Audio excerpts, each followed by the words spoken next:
And as chair of the Finance Committee, I know Armada, or the finance group, RJ and Rodney, brought to a meeting with us a representative from Armada, and they explained their role and brought a lot of the credentials that they had.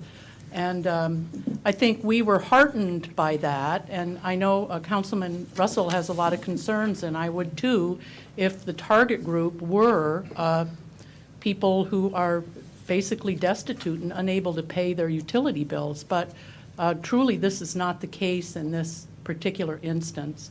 And I do believe that one of the reasons that Armada sort of rose to the top in our estimation was the fact that they do have enormous soft skills in dealing with people, and they are not, it's not like those, 7 o'clock at night horrible phone calls that you get from collection agents, that, not having personally experienced them recently, I must say, but, have in the past. So I would rise in support of this agenda bill. Thank you. Right. Yeah, I'm going to support this as well, simply because we have done everything that I'm aware of. In the discussions with the mayor, the staff has done everything they can do this year, trying to reduce the budget cost in every department. And if this is a tool that the finance department decides they need to have, because we're spending time trying to get this legally done in putting debt to that piece of property or whatever, this is just another tool they're going to use. And it sounds to me like through you, the mayor, and RJ, we're not going after that specific group. We're just trying to use this as a tool and be more efficient in the department itself. So. Have we at some point received the actual statistics from staff in regards to how many people we're talking about? Why is it that they're not a part of the lower income group that I was talking about? I mean, have we seen the actual, who are these people? It seems to me that would be a big help in making a decision like this versus just, no offense, but just taking your word for it that this is where we need to go. But having, substance saying, here's how many accounts, here's who it is and how long they've been outstanding, and but just to go on with a collection agency, I don't know.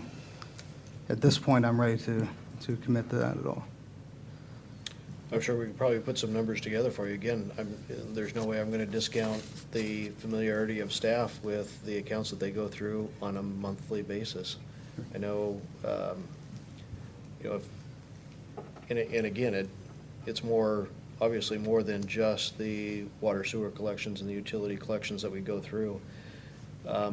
Those alone, though, I know we start out, RJ, help me out in the numbers where we start out with on each of the billings and where we get those down to by shut-off date. Today we had 74 shut-offs. Actual shut-offs. Actual shut-offs. We start 3 days prior about 330, somewhere in that range, I think, in this last cycle, and that's pretty consistent, anywhere between 300 to 400. That's just one billing period. How many of those get flipped back on within the 30 days? When we finally, like today was shut-off day, we were shutting off 74 of those to count. And then by the end of the day, we probably turned on all but maybe 10 to 15. I can get you exact numbers tomorrow.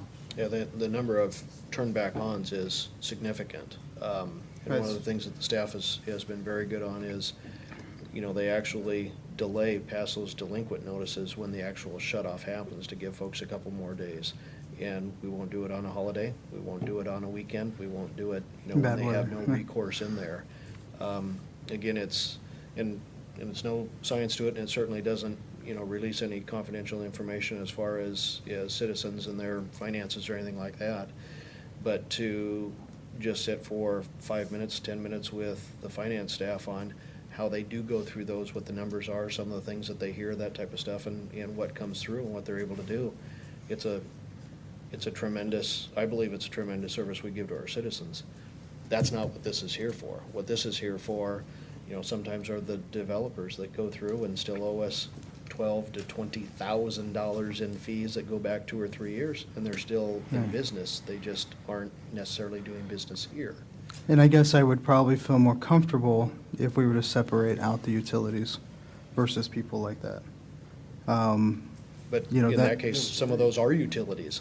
Well, okay, well, even if they are utilities, I'm just saying there is a lot of missing information that I have on this, and I just, when I was in college and when I was an adult prior to being married, I've been on the flip side of those collection agencies. I've had them calling me. I've had them threatening me. And I know that we've talked about the reputation of Armada and how wonderful it is, and that's great. But in this economy, unfortunately, I do not see that this economic situation where these people are going to have more money and more resources all suddenly turn around and pay us. I just don't, I'm just not seeing the benefit in this, and I appreciate the staff's work on it, but I'm still a no. Other council members? Okay, we've got a motion and a second to authorize the mayor to sign the professional services agreement with Armada Corporation for the purpose of an accounts receivable collection. All in favor? Aye. Opposed? No. Roll Motion call. carried. Do you care for, I heard 5 to 2. I call roll call, yes. Councilmember Coaston, Aye. Councilmember Shoemaker, No. Councilmember McDaniel, Aye. Councilmember Delavar, No. Councilmember Greenlee, Aye. Councilmember Morris, Aye. Councilmember Russell. No. Motion carries. Agenda Bill 145-10, a merchant agreement with CMS and Net Deposit. Mr. Stevenson.